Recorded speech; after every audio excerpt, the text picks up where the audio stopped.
위독보살장 할 자리인데, 이게 이제 칠판에 쏘여 있는 저게 보면 조금 이제 헷갈리는 부분이 이제 좀 있습니다. 그걸 이제 이야기를 하고 넘어가는 게 좋겠네요.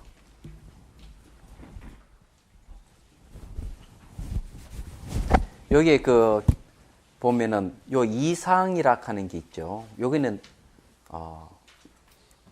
의식에서 일어나는 걸 얘기하고, 주상은 뭔가 하면 말라식입니다.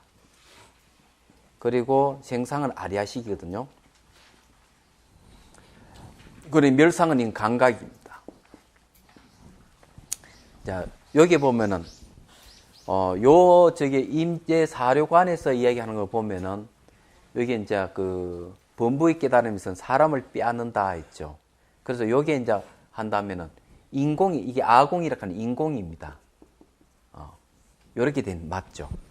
그러면 여기 이제 경계를 빼앗고 사람을 빼앗지 않는 이 경계를 얘기한다면 대상을 얘기하기 때문에 대상을 얘기하면 여기서는 뭘 했나 법공이라 해야 됩니다. 법이 대상이기 때문에. 근데 여기 왜 법공이라 하지 않고 왜 여기 아공이라고 이렇게 얘기했을까 하는 부분이 있습니다.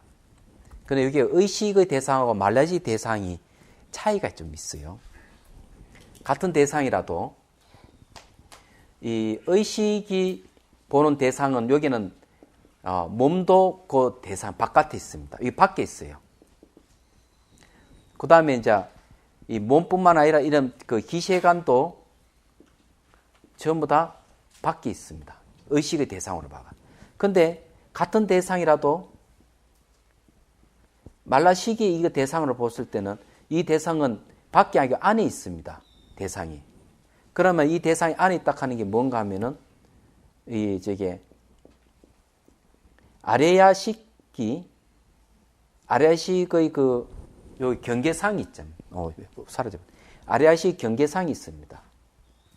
이 아레야식 경계상이 안에 있습니다. 그러니 벌써 의식 수준에서는 내 밖에 이제 몸이 있다. 몸이라 하면 객관적으로 몸이를 보이기 시작하는데 몸 관찰하고 몸이 사라져 버리면 인공이죠. 동시에 바깥 경계도 이제 뭘 알기 시작하는가만 이상에서는 이 바깥 경계도 마음이 만들었다는 알기 시작합니다. 대상이. 그러면서 대상이 공하다 하는 걸 알기 시작하기 때문에 그때 보면 법공이라 하지만은 아직까지 완전하게 타파된 게 아니에요. 대상이. 왜? 대상이 아직 말라식 입장에서는 남아있는 겁니다. 경계상이.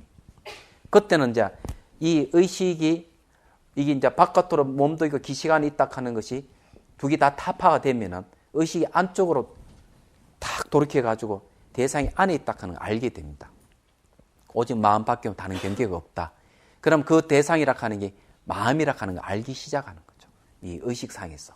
알기 시작하면서 이제 말라식 경계를 와가지고 수행해가면서 아리아식 경계상을 타파해가. 이 타파하면 이제 법집이 타파되게 이때 그때 법공이 나타납니다. 이때. 그렇지만 법공이 나타나는 동시에 말라식도 같이 타파가 되게 됩니다. 얘기하자면. 그래서 여기에 이제 사랑과 경계가 확실하게 다 사라져버리는 그런 경계가 오는 거예요. 임재 스님은 사랑과 경계가 그냥 안과 밖에 완전히 없애도록 딱 그냥 방편을 써가지고 깨우치게 하지만은 실제의 경계는 경계 당하는 사람은 안과 밖에 없는 경계를 가는 겁니다. 이때 안과 밖이라 하는 게 뭔가 하면은 이런 말 때 몸만 사라져도 안과 밖에 없어요. 몸만 사라져도. 그렇지 몸만 사라져도 안과 밖에 없지. 이런 안과 밖은 그냥 이렇게 손으로 어깨만 툭 쳐도 근데 안과 밖이 생겨버립니다. 이제 감각이 사라졌을 뿐이에요. 감각이 없으면 안과 밖에 없는데 또 탁 치면 감각이 사라지게 안과 밖에 있는 거예요. 그럼 이거는 인공만 했지 법공이 안 된 거죠. 말하자면. 그런데 여기 와가지고 의식상에서 뭐가 있는가? 몸이 사라졌지만 의식에 의해 가지고 탐심과 성냄이 이런 것 때문에 또 경계가 나타나는 겁니다. 그럼 탐진이 사라져버리면 또 안과밖에 없어버립니다. 탐심이 사라지면 안과밖에 없는 그때는 이렇게 툭 때리면 감각이 살아나더라도 피해 있습니다. 이게 말하자면 그게 뭔가 하면 탐진이 사라져버린다. 대상을 끌어당기는 게 사라져버리고 대상을 밀치는 게 사라져버립니다. 땡기고 밀고 하는 게 없죠. 그때 이제 안과밖에 없는 경계가 여기 오는 겁니다. 이 이상에서. 안가밖에 경계가 오지만은 이건 의식상에서 그렇지 미세망염은 아직 남아있대, 말라시기요. 그러면 이게 말라시기는 그러면 언제 사라지는가 하면 적어도 숙면 이래 가야면 없어집니다. 숙면 이래 가면 악연이 없어가지고 말라시기가 없어져 갔다는 거예요. 숙면 이래 갔을 때. 의식도 같이 소멸해 버리지만은. 그때 이제, 그래서 아직 미세망염 입장에서 아직 주관객과 남아있는 겁니다. 주객이. 그때는 대상이 뭔가 하면 전부 안에서 이루어진다 하는 걸 알겠습니다. 우리는 의식상에 바깥에 대상이 있다 하는 이게 이제 소멸하고 나면은 말라시기 경계로 관이 들어갔을 때는 경계가 안에 있다 하는 걸 알게 되는 거죠. 그러면 안에 있는 경계가 타파되면 뭔가 팔찌보살이에요. 근데 아리아식 경계상이 없어요. 그럼 말라식 다음에 이제 구경가로 정상으로 들어가 버리는 겁니다. 이게. 그래서 여기서 제가 말씀드리고 싶은 거는 여기에서 여기 법공, 요 말대로 하자면 법공이라 하지만은 의식상에서는 아직까지는 아공이다. 완전 법공이 아니다 이거죠. 그거는 말라식 가가지고 법공이 이루어져. 법집이 타파된다. 그렇게 얘기하는 겁니다. 그런 차이점이 있다는 겁니다. 그래서 이게 의식상에서 탐진치 만이견만 사라져도 이제 보살 초지에 들어갑니다. 보살 초지에 들어간다 하는 건 진여의 자리에 들어간 겁니다. 진여의 자리에 들어가는데 그때 되면 이제 완전히 안가밖에 없어요. 그렇지 미세망이 남아있는 겁니다. 선천적인 번뇌가 남아있어요. 번뇌 남아있기 때문에 아직까지 경계가 남아있는 거죠. 자, 그런 입장에서 저렇게 이야기했는데 여러분 헷갈리지 마시기를 바랍니다. 이해가 됩니까? 내외 주객이 불로 나눌 수가 없는 거잖아요. 스님께서 그 내외를 이렇게 나눠가지고 의식과 말라식으로 이렇게 나눠서 이렇게 깨달은 사람은 나누진 않지 못 깨달은 사람은 나눠야지잖아요, 그지? 이게 못 깨달은 사람들을 이해해가지고 이게 깨달은 과정을 착착착 이야기하면 깨달은 분상에서 이야기하면 저거 얘기할 필요가 없어요. 말로 얘기하죠. 그러니까 내외를 나눠가지고 아와 법을 이렇게 나눠서 설명을 해. 아우 법을 나누고 설명하는 것 스님같이 못 깨달은 사람을 위해서 나눠서 설명하는 거예요. 얘기하고 싶은 거는 가공이 되면은 그러니까 법집이 있기 때문에 아집이 있는 것이지 그 아공이 있으면 법공도 동시에 된다고 생각이. 그러니까 그냥 말라식에서 이 법집이 있거든요. 그래 말라식이 사라지면 법공이라고 얘기를 하는데 법공에 동시에 그때는 자학도 사라져 버리기 때문에 그것도 아공이 되는 겁니다. 아공은 그냥 위에서 계속 이어져 내려오는 거예요. 그래서 법공이 되려면은 법집이 완전히 사라지려면은 말라식이 가야 된다는 얘기예요. 그거 가기 전에는 안 된다는 거예요.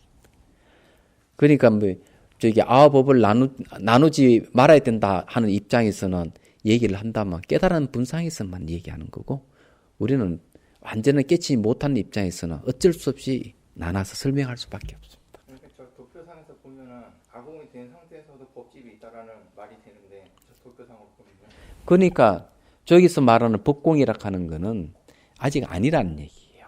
그러니까 아니고 말라식이 와가야 완전히 법공이 된다 이 말입니다. 아공이 있는 상태에서도 법집이 있다는 거예요. 그렇지.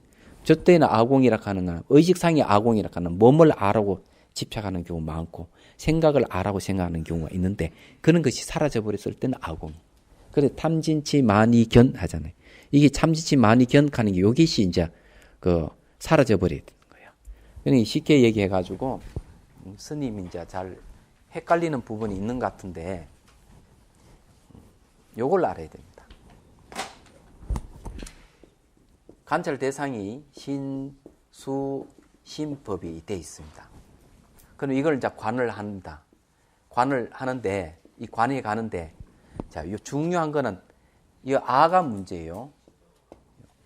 여기 아가, 여기 몸을 갖다가 의지처로 삼습니다. 의지처.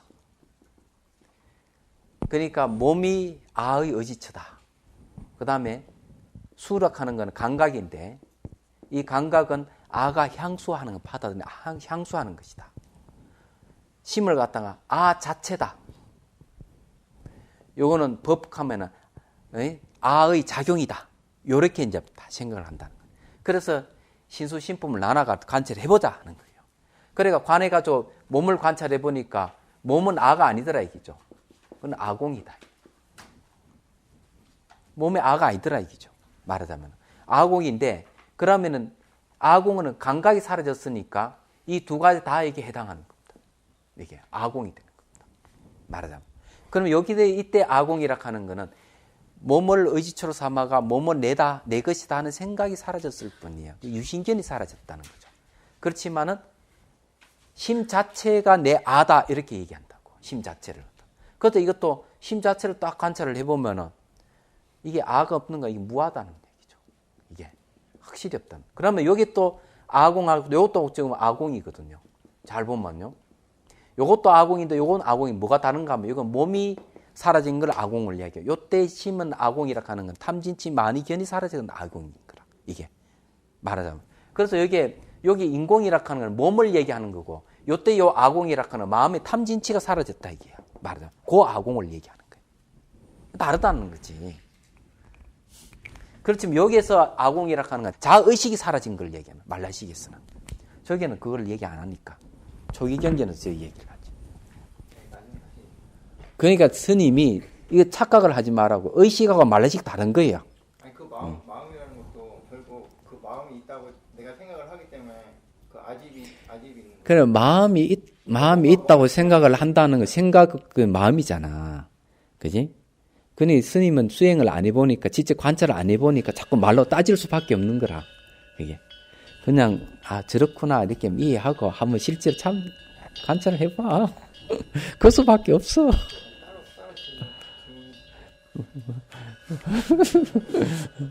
해봐 뺑뺑뺑 돈다. 저게 뭐고 그러면 그게 의식하고 말라식의 그걸 확실하게 네 얘기를 제가 해드리죠. 의식이 뭐고 말라식이 뭔가 어떤 차이점이 있는가 이걸 모르면은 아무 소용이 없거든요. 우리가 이걸 보면은 찻잔을 보잖아요. 찻잔을 보면은 찻잔이 이게 우리가 인식을 합니다. 이 찻잔 색깔이 어떻고 이게 그림이 참 좋다 이렇게 생각을 하잖아요. 이렇게 생각하는 거 의식이에요. 말하자면. 그런데 말라식은 이것도 보면 인식을 하는데 이는 인식이 안 일어나는 겁니다. 선악을 구분하고 좋고 나쁨 다 요거 인식을 하는데도 표가 안 나요, 전혀. 의식에서는 표가 나는데 생각도 일어나고 표가 나는데 말라식에는 표가 안 나는 겁니다. 이 차이점입니다. 얘기하자면. 그럼 이게 예를 들어서 이런 거예요. 몇 년 전에 이제 그 송강사 방장 스님 모시고 그래 통도사 그때 강주로 계신 지한 스님하고 우리 학인 스님하고 그 다음에 이제 그 통역 해줄 이제 대만 스님하고 해가지고 중국 13대 선종사찰 답사를 갔습니다. 답사를 갔는데 어느 절을 갔는가 하면 석상사락한 절에 갔어요. 선종사찰인데 가는데 비포장도로라서 버스가 가는데 덜컹덜컹 그러는 거라. 근데 이제 가이드가 좀 피곤했던가 봐요. 의자에 앉아서 자는데 여기 저게 뭐고 버스 문 있잖아요. 버스 문을 어떻게 하면 발을 이렇게 공구고 손 하나는 뒤로 요렇게 잡고 요렇게 자는 거예요. 자는데 코를 드릉 하며 자는데도 의자에 떨어지지를 않는 거예요. 코 골고 자면은 자는데 왜 의식이 작용이 거의 안 한다고 봐야죠. 근데 왜 안 떨어지느냐 이기지. 그게 말라식 작용입니다. 자기 의식 못 하는 거예요. 그 다음에 이제 어떤 게 있는가 하면 애기 있잖아요. 가는 애기 우유를 안 먹죠. 딱 안아가지고 그래 흔듭니다. 싹 흔들면은 비몽사마 막 이럴 때 우유병을 입에 탁 물지만 잘 먹어요. 의식이 없는 상태예요. 비몽이에요. 그냥 산몽이에요. 걔가 눈을 감고 있는데 막 잘 빨아먹습니다. 그게 말라식 작용입니다. 그런데 의식은 그렇지 않다 이게야. 그런데 의식과 말할 때 그리 차이가 있습니다. 차이가 있기 때문에 의식상에서의 대상은 약간 내 밖에 있다고 다 이야기합니다. 내 밖에 따로 외부에 따로 있다고 다 생각을 합니다. 그게 의식이에요. 생각을 다 그렇게 합니다. 옳고 그름 다 따지고 선악을 다 따져요. 그래서 수행을 계속 하다 보면은 이제 진여가 드러나기 시작하면은 이 의식이 이제 상에서 이제 어떻게 판단하는 거, 대상이라고 하는 건 이게 존재하지 않고 이게 마음이라고 하는 이야기 시작을 때. 그러면서 진여로 쭉 들어가면서 이제 뭐가 남아 있는가 하면은 말라식 경계에서 아리아식은 내다. 이렇게 생각하는. 그래 아래식이 내다 하는 게 있고 그 다음에 기시간에 아직까지 이 대상이라 하는 게 아직까지 실제한다는 생각이 아직 남아있는 겁니다. 이해는 하면서 지금 바깥 경계락 하는 거 이건 다 마음이 만드는 이해는 하면서도 그렇지만 은근히 바깥 대상이 있다는 생각 아직 남아있는 거예요. 근데 미시하게 표가 안 납니다. 아까 얘기했지만 의식상은 확실하게 이해했다 이거 없다 이러지만은 말라식의 작용은 대상을 인식해도 표가 안 난다 했죠. 표 안 나는 그 상태에서는 아직까지 안중히 대상이 있다고 보는 겁니다. 말하자면. 그게 법집이에요, 그게. 그래서 이게 뭔가 하면, 묘관체를 통해가지고 평등성지가 일어나기 시작하면 그때서야 이제 미시의 속에 대상이 있다는 마음이 없어져 가는 거예요, 그게. 그래가지고, 아리아식의 그 경계상이 사라져버리는 팔찌보살 들어가 버립니다. 말하자면. 그러면 이제 현행하는 마음이 없어버린 종자만 남아있습니다. 그래가지고 굳이 십지로 쭉 가가지고 건강 유정에 가가지고 종자까지 완전 사라져버리죠. 그럼 불지 들어갑니다. 그래서 제가 얘기하고 싶은 거는 말라식의 경계락 하는 거하고 아리아식 경계가 대상을 보는 게 다르다 이기죠. 그 대상을 아리아식을 대상으로 해가지고 내다 내 것이다. 그 대상을 인식하는 것은 말라식 경계고, 내 밖에 따로 이게 있다고 보는 것은 의식상에서 일어나는 겁니다. 얘기하자면. 그래서 이게 차원이 다르다는 얘기예요. 그런 겁니다. 아까 전에 쉬는 시간에 그 얘기를 한 게, 제가 다시 정리를 해서 얘기를 하는 게, 그러니까 의식상에서 그러니까 사법인을 깨달은 거는 아공의 상태고, 뭐 잠자는 상태나 잠재 의식, 그러니까 내가 의식하지 못하는 상태에서 나라는 걸 못 느끼는 건 그거는 그 법집이 남아있으니까 그거는 법공이 아니다라고 이렇게 얘기를 하니까 스님이 다른 얘기를 하셨거든요. 그러니까 지금 스님 이야기하는 거는 계속 스님 생각만 계속 하고 있는 거. 내 얘기를 하나도 안 들었어요. 내가 그거 다 답을 다 했는데 다 해줬는데 스님은 스님 생각만 계속 해오고 내 얘기를 하나도 안 들었어요. 그러니까 얘기할 필요가 없어요. 이렇게 들어가는 게 좋겠어. 내가 그렇게 다 얘기해줬으면 알아들어야 되는데 스님 생각만 하고 있는데 그게 지금 스님이 인정받고 싶은 뭐가 있는데 그게 안 되니까 계속 그걸 물는 거예요. 계속 얘기하는 거예요. 생각 속에 생각을 계속 나누는 거예요. 우선 중요한 건 수행은 그 자체를 딱 캐치하는 게 수행이에요. 사실은. 자 봅시다. 위덕보살장.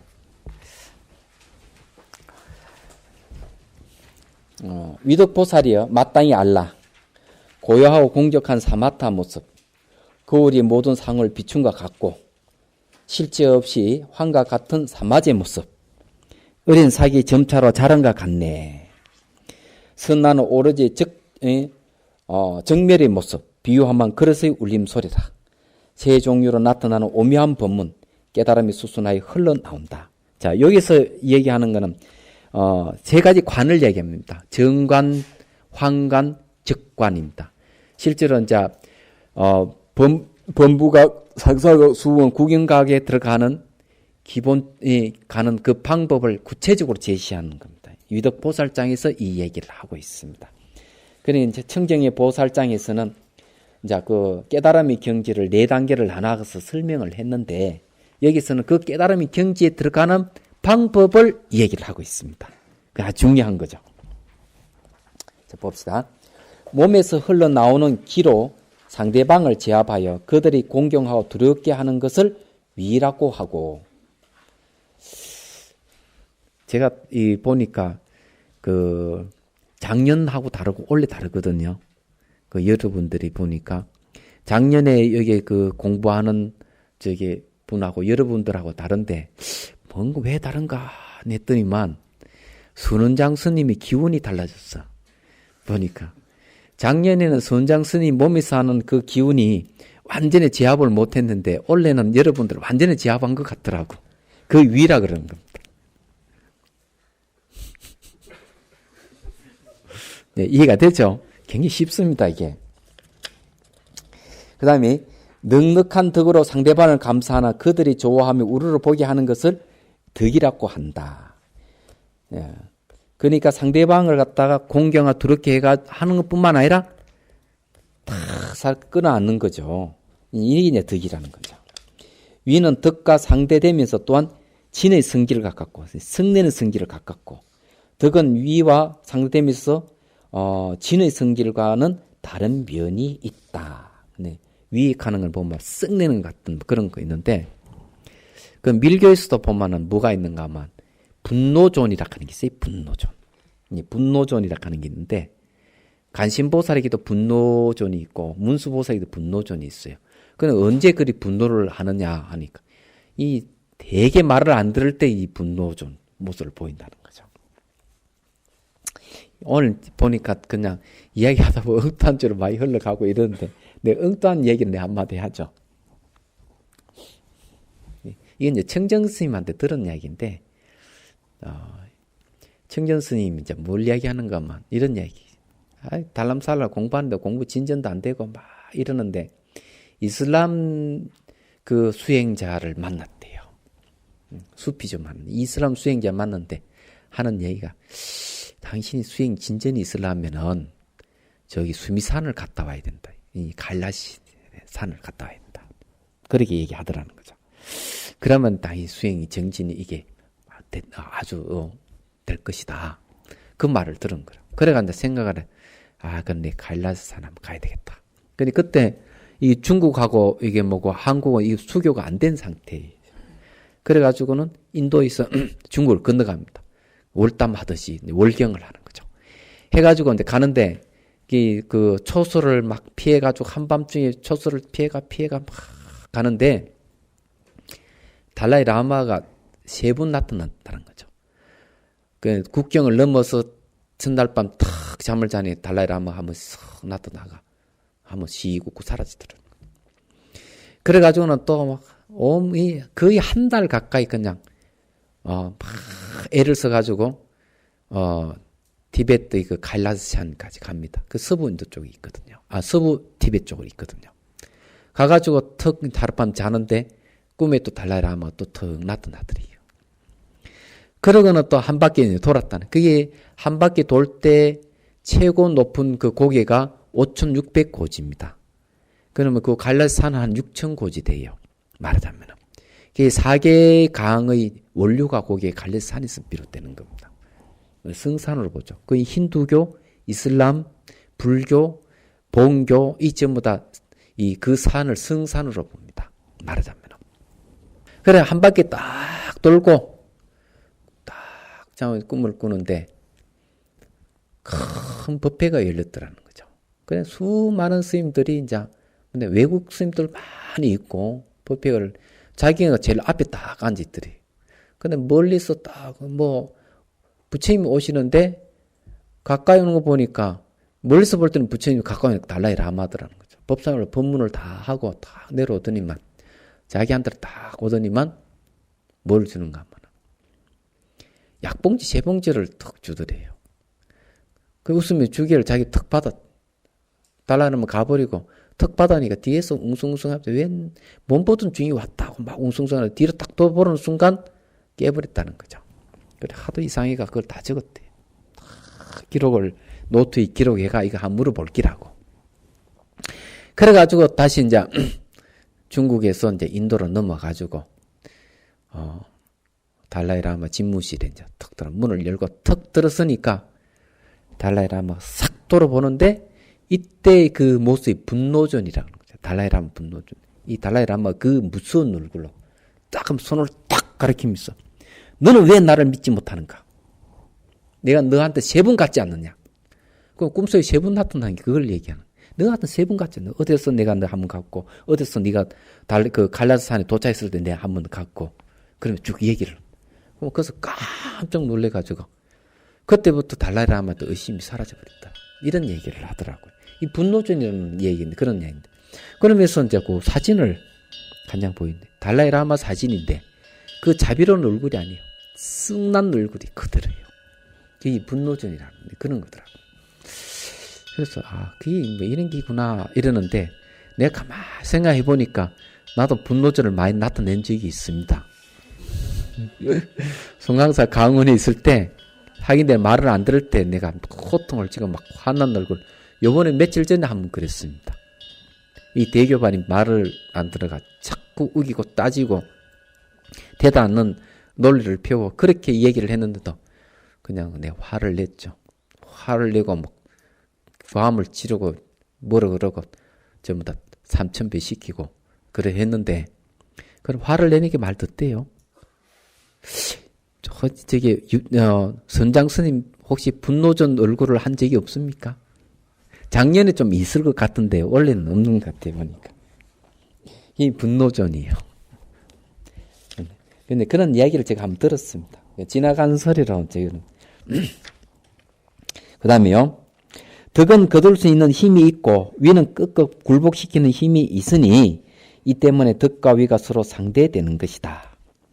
성냄의 성질은 가까이 갈 수 없게 하고 위의 성질은 범할 수 없게 하니 이 때문에 위와 진이 서로 가까운 것이다. 그러니까 화를 내는 것 같은데 성내는 게 아니다 하는 거죠. 예.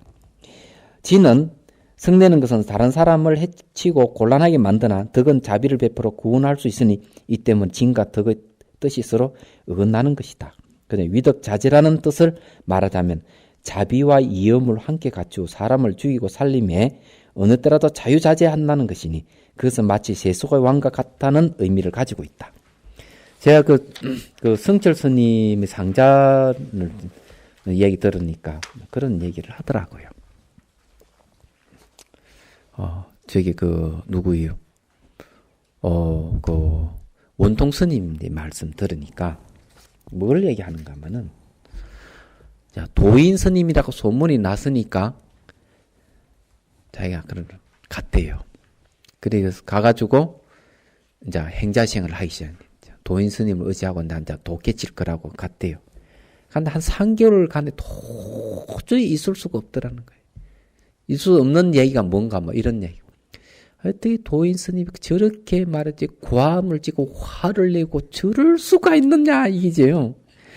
그래서 난 도저히 못 있겠다. 그래도 뭐 노스님이니까 오늘 저녁 공양이나 지어놓고 가야 되겠다. 이렇게 앉아 물을 성 열고 들어가 살을 탁 앉히는데 어느 틈에 탁 따라와가 문을 탁 열고 이 새끼 갈라고! 깜짝 놀래가지고 아이고 노장님 뭐가 있는 것 같아. 이런 생각을 했대요.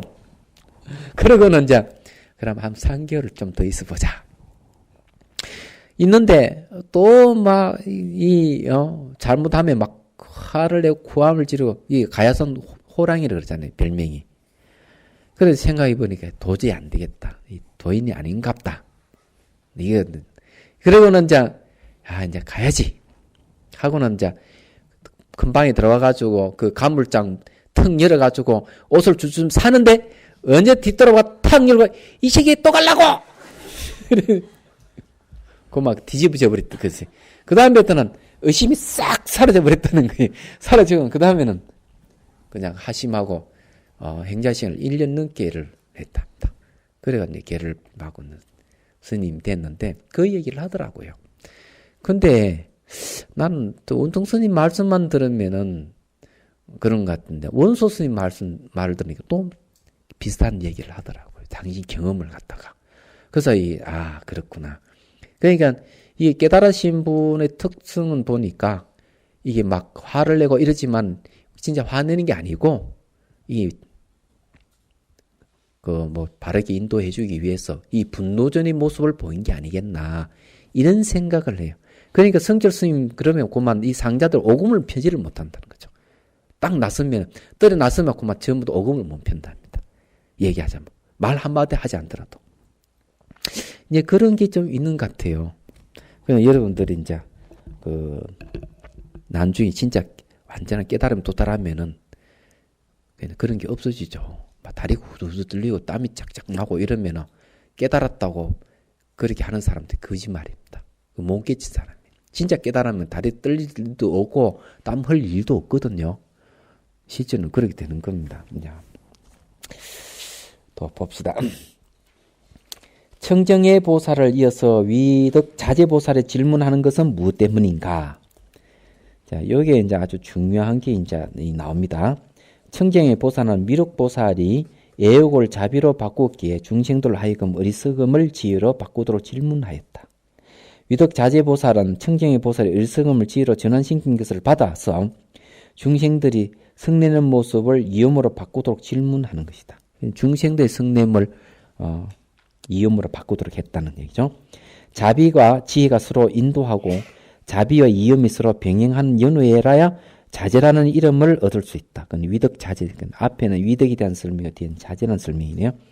그러므로 자재라는 뜻은 마음이 넓어 그 바탕이 넉넉하고 적재적소에 경쾌하게 나아가 위험에 처해 있더라도 태연하게 걱정이 없다는 것을 의미한다.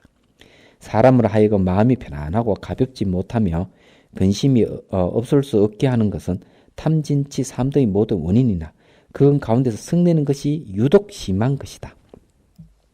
그건 실제로 이제 얘기를 하자면은 수행자는 성을 내지 말아라 이렇게 얘기합니다. 왜냐 성을 내면은 10년 공부 도라미 타버리다 이런 얘기를 해요. 노스님이 그 얘기를 하더라고요. 그건 실제로 그 성을 내면 어떻게 되는가 하면은 위가 딱 굳어버려요. 위장이 딱 굳어버리가 음식을 안 먹어도 배가 고프지 않답니다. 말하자면. 근데 이 성을 한번 내면은 길게는 한 달, 2달 간답니다. 영향이. 몸이 아프고 마음이 막 영 편치를 못하는 거예요. 성을 한번 내면은. 그러니 그게 이제 짧을 때는 2, 3일 간다는 거죠. 그래서 성을 탁 내고 뒤돌아서 막 깨끗한 게 이제 뭔가 하면은 좋은 겁니다. 말하자면은. 더 좋은 게야 뭐 깨달은 사람은 일부러 적지적소에 따라서 성 냈다 안 냈다 하는 게 이제 그게 이제 대단한 것이 많아. 근데 이게 성을 내면은 굉장히 위험합니다. 수행자 다 뒤집혀 버립니다. 10년 공부 완전 뒤집혀 버립니다. 그러니까 성을 내지 않도록 하는 게 아주 중요합니다. 이게. 거기 보면 성 내는 건 자기 감정이 거슬리기 때문에 일어나고 또한 그 경계를 상대하여 생겨난다. 이는 자기를 괴롭힐 뿐만 아니라 남도 괴롭힌다. 맑은 정신과 덕에 상처를 입히고 중생을 해치는 것이 이로부터 생겨나지 않는 것이 없다. 성냄은 위덕과 덕은 없애기 때문에 스스로 편안할 수 없고 자제할 수 없는 것이다. 그 성 잘 내는 사람들은 대개 그 소양인이 좀 많을 거예요. 소양 체질이 성을 좀 잘 낼 가능성이 많습니다. 태양 체질도 마찬가지고. 그러면 숨기지를 않거든요. 숨기는 게 없어요. 다 드러냅니다. 드러내기 때문에 조금 뭔가 탁 경계에 부딪히면 바로 마음이 팍 반응을 하거든요. 이야기하자면. 소양 체질은 태양 체질이 그런 게 좀 있어요. 이제 그런 걸 이루면 이제, 상식을 알아두면 좋습니다. 보살은 신심이 공과 같은 줄 알고, 몸과 마음이 공과 같은 줄 알아야 된다. 이죠? 자타의 모습을 멸하여 항상 역순의 경계에 있되 역순의 경계에 일매지를 않으니 마군이나 외도가 그 이름이나 형상을 듣거나 보게 되면 능히 그들의 간담을 서늘하게 하고 또한 일체 중생이 공경하고 사모하며 좋아하고 흠모하도록 하여 갈대가 바람에 슬리듯 그 교화를 따르게 하니 이 때문에 보살의 위와 덕이 자유자재하다는 것이다. 아주 좋네요. 일체 중생을 만들어낸 씨앗 성품과 그들을 구제하는 방편을 가지고 질문한 뜻은 어디 있는가? 사람들을 하여금 성내는 것을 위험으로 받고 그들 똑같이 경안을 얻고, 경안이란 말을 아주 중요해. 뭔가 마음이 가볍다는 거죠. 이게 특히 몸이 아주 텅 빈 같이 가벼운 사람들 있죠. 이런 거는 경안각절, 칠각절 중에 하나입니다. 이런 경우는 바로 번뇌가 가벼워졌다. 마음이 가벼워졌다. 이렇게 이 얘기를 합니다. 그걸 경안각지를 합니다. 원효 스님은 그것을 뭐라고 얘기하는가 하면은 자락하는 것이 몸을 의지처로 삼다가 바로 그 의지처를 자아관념이 몸이라 하는 의지처를 잃어버렸을 때 이 몸이 경안각지, 몸이 경안이 온다. 이렇게 얘기를 하고 있습니다.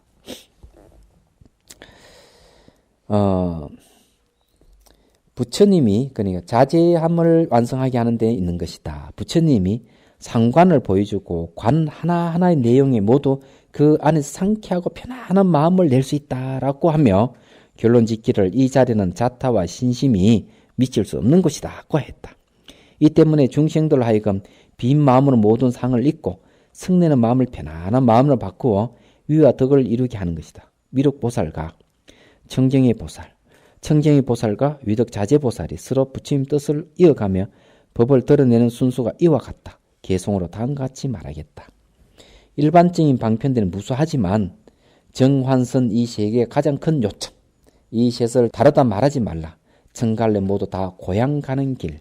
이 말은 뭔가 하면 무수한 방편은 정환선 이 세 가지로 전부 다 포섭을 한다는 얘기입니다. 이 세 가지 관만 알면은 모든 수행 방편은 다 안다. 이런 뜻이 있습니다. 그럼 여기서 위덕보살장에서는 이 상관을 얘기합니다. 이 상관을 잘 배우면은 익히면은 우리가 앞에 말하는 보살 성문 영각, 그다음 부처의 경계, 그다음 분부, 상사, 수분, 구경각 이 경지에 들어갈 수가 있는 것이죠. 자, 이때에 위덕자재보살이 대중 가운데서 일어나 부처님 발에 이 말을 조아려 예배하고 존경의 표수를 우측으로 3번 돌며 두 무릎을 땅에 대고 두 손을 모으면서 부처님께 살이었다. 크게 자비로우신 세존이시여, 널리 우리들을 위하여 이와 같이 각성에 수술하는 것을 분별하여 모든 보살 하여금 마음의 강명을 깨닫게 하니 부처님의 원음을 받아들여 수습하지 않고도 좋은 이익을 얻었습니다. 자, 이 말은 무슨 말인가 하면은 그냥 법문 듣기만 해도 좋습니다. 요즘 말하면 그런 이야기입니다. 수행 체험이 있으신 분은 그냥 듣기만 해도 체험이 또 바로 상승돼 나타납니다. 그래서 하음경에 선제동자가 나오는 그 품에 보면은 이제 53선지식을 찾아갑니다. 찾아가가지고 물론 이 선제동자 수행을 열심히 했죠. 열심히 하고 난 뒤에 이제 찾아갑니다. 찾아가가지고 탁 머리를 조아리고 한 수 가르쳐 주십시오. 이렇게 하면은 선지식이 한 수 가르쳐 줍니다. 선정 상태에서 홀로그램을 나타내가지고 깨달음 경계를 보여주기도 하고 그러거든요.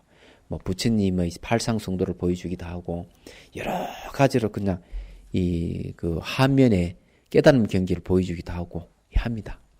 그리고는 그러면 삼매소에서 말을 하기도 하고 이렇게 법문을 해주기도 하고 이러는 거죠. 그 속에서 바로 그냥 법문도 깨달음을 얻습니다. 그리고 좀 또 뭘 묻는가 하면은 언제 이러한 경지에 이르습니까? 이러면 이제 얘기를 합니다. 과거 어느 부처님 처소에 내가 이러한 수행을 하고 또 이러한 수행을 쭉 얘기하면 또 깨달음을 또 얻어요.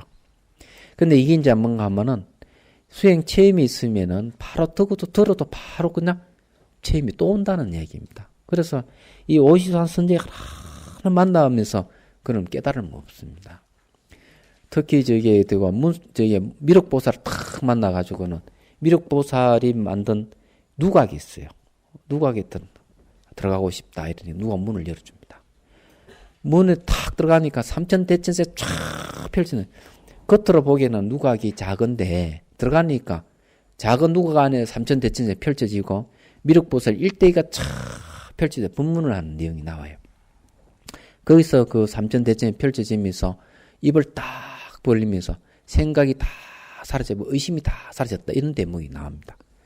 그리고는 나중에 거의 끝날 무렵이 되니까 미륵보살 이제 고모 봐라 나온더라 손가락을 딱 하는 소리에 딱 깨가지고 나옵니다.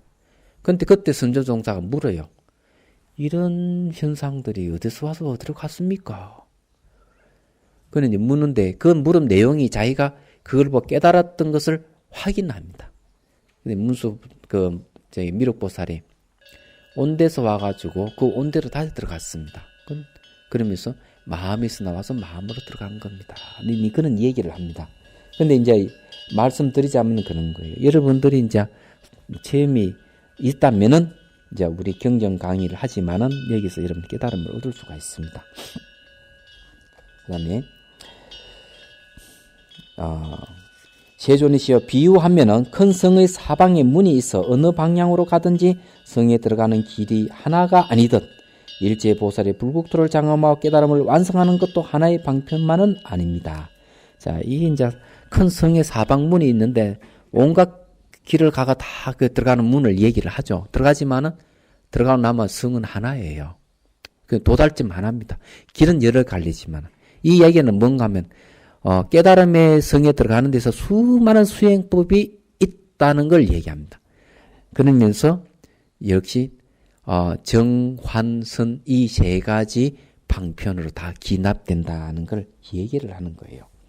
오직 바라옵건대 세종께서는 널리 저희들을 위하여 일체 방편 점차와 아울러 수행인이 대략 몇 부류가 있는가를 말씀하여 주옵소서. 그래야 이 법회의 보살과 말세 중생으로서 대성을 구하는 자로 하여금 하루빨리 깨우쳐 열의 대정멸 바다에 논일 수 있게 하옵소서. 이 말을 마치고서 옷에 투지하며 이와 같이 거듭 3번 청함으로 부처님 가르침을 간청하였다. 그 다음에 231페이지 바로 이제 넘어가야 되겠네요.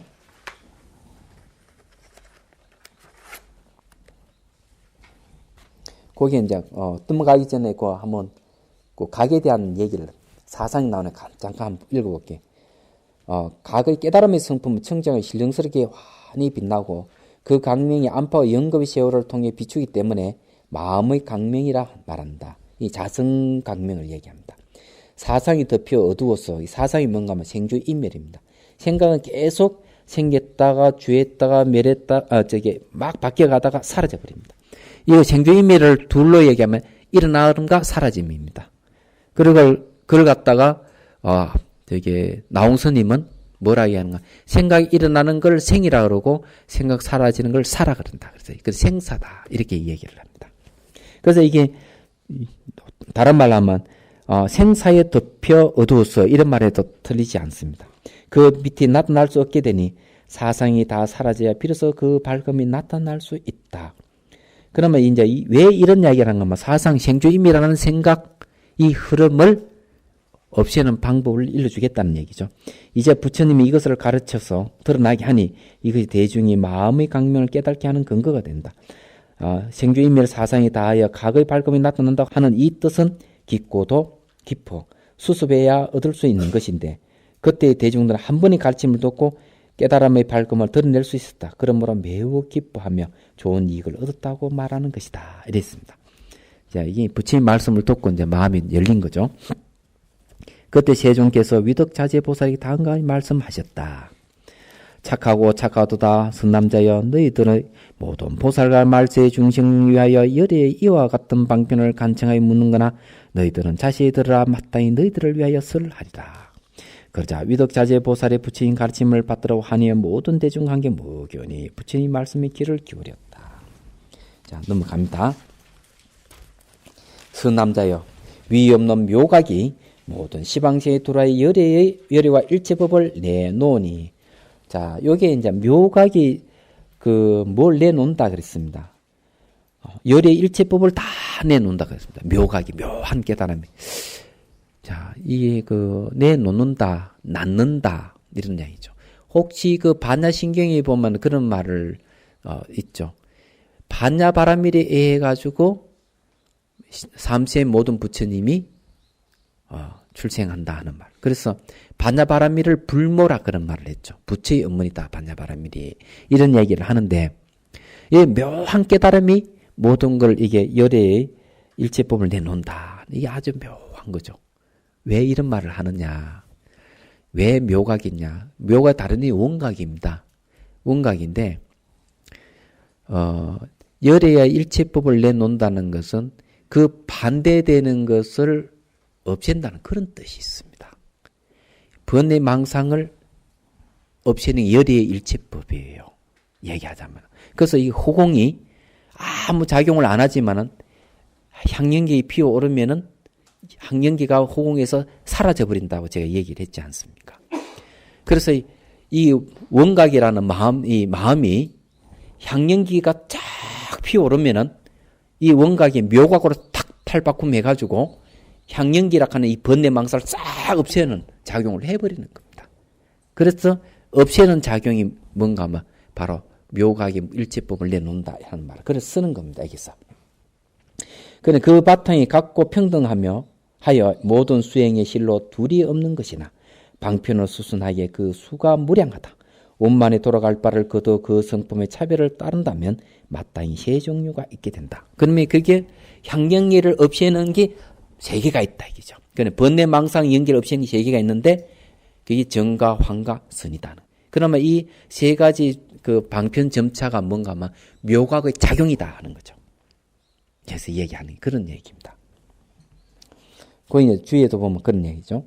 상관이 각성이 수순하는 방편이 됨을 밝히려 먼저 하나의 묘각에서 무량한 방편이 되고 무량한 방편이 세 종류의 관에 거두어지는 것을 밝혔다. 그 주위에도 보면 그런 얘기죠. 상관이 각성이 수순하는 방편이 됨을 밝히려 먼저 하나의 묘각에서 무량한 방편이 되고 무량한 방편이 세 종류의 관에 거두어지는 것을 밝혔다. 각이 깨달음이 사방에 두루하여 부처인 법을 내게 되어 일체 모든 불법의 당체가 평등하므로 수행하는 데 많은 문이 있으나 실로 둘이 없는 것이다. 실로 둘이 없더라도 방편은 무량하고 방편이 무량하더라 그 모든 세 종류의 관으로 모아지는 것이다. 자, 이것을 말을 뒤집어버리면은 무슨 말이 되는가 하면 무량한 방편이 있다는 얘기는 번뇌망상의 종류가 수도 없이 많다는 얘기예요. 번뇌의 종류가. 그러니 번뇌 종류 수도 없이 많다 하는 것은 중생의 업성이 각각 다르다는 얘기예요. 그렇기 때문에 무수한 방편이 나옵니다. 그런데 무수한 방편이 나오더라도 세 가지로 딱 암축시킬 수가 있는 거죠. 말하자면. 이게 뭔가 막 각성이 수순하는 수행 방편이라는 겁니다. 그러면은 여기서 이제 얘기하는 게 중요한 게 하나 딱 있습니다. 이게 바른 수행이다, 바르지 않는 수행이다 하는 걸 알려면 어떻게 해야 되느냐 하는 게 있습니다. 뭘 근거로 해야 되느냐 하는 거죠. 그래서 이 깨달음과 닮아야 됩니다. 그리고 깨달음의 성격을 가진 수행법은 바른 수행법입니다. 얘기하자면. 그렇지 않으면 바른 수행법이 아니다. 그러니 이게 각성에 수순하는 방편이야말로 번뇌를 없애는 것이다. 그래야만 우리가 깨달음으로 간다는 거죠. 다른 게 아니에요. 그럼 그런 말, 뭘 근거로 해서 그걸 할 수가 있느냐 하는 게 있어요. 뭘 근거로 해서. 뭐 근거가 있어야 되잖아요. 그런데 그것만 이제 요거 한 가지만 말씀드리고,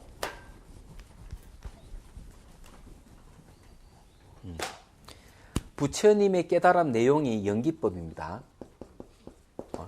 연기법인 연기 다른 이름을 뭐라 얘기하면은 잘 알다시피 공이라고 하기도 하고 일심이라 하기도 하고 진여라고 합니다. 또 다르게 하면은 이걸 원각이라 하고 묘각이라고 합니다. 자, 그러면은 이 연기가 어떤 측면에 두 가지 측면이 있습니다. 하나는 현상의 측면이 있고 하나는 이 본질의 측면이 있습니다. 본질상으로 보면 뭔가 하면은 연기는 상호 의존을 하고 있기 때문에 독립된 개체라 하는 건 인정이 안 돼요. 그러면은 공입니다. 공이 이 본질로 이루어지는 거죠. 말하자면. 그는 현상이라 하는 뭔가 하면 상호 관계를 갖고 있어요. 모든 건 상호 관계. 상호 관계를 갖고 있는 걸 가라고 얘기합니다.